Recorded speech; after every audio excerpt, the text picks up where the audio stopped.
কওমি মাদ্রাসাতে প্রত্যেকটা মাদ্রাসা সিলেবাস, প্রথম সিলেবাস একই সিলেবাস। কওমি মাদ্রাসা করতে কোনো পারমিশন লাগে না? না, কোনো পারমিশন লাগে না। আর স্কুল করেন, স্কুল করার চেষ্টা করছিলেন কখনো?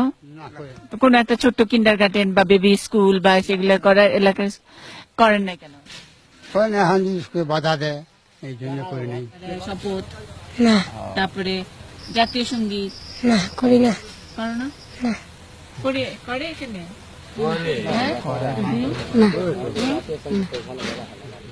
এখানে করা হয় না। জাতীয় সঙ্গীতটা করেন না কেন? মানে এটা কি আমাদের কওমি মাদ্রাসা এটা কখনো কোনো মাদ্রাসা দেখিনি, তো ওই কারণে আমরা করি না এটা।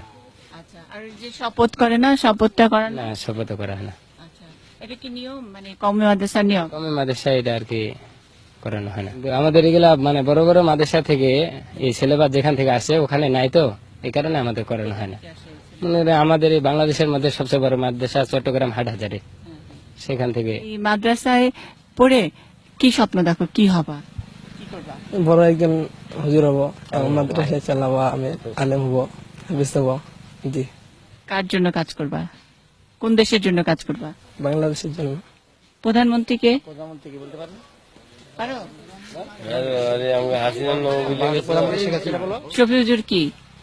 মাদ্রাসা সবচেয়ে বড় হুজুর। হ্যাঁ? আমার মাদ্রাসার যত মাদ্রাসা আছে বাংলাদেশের মধ্যে, এগুলোর মধ্যে সবচেয়ে বড় হুজুর আর কি। বড় হয়ে কি হতে চায়? মাওলানা হাফিজ বড় হুজুর হতে চাই।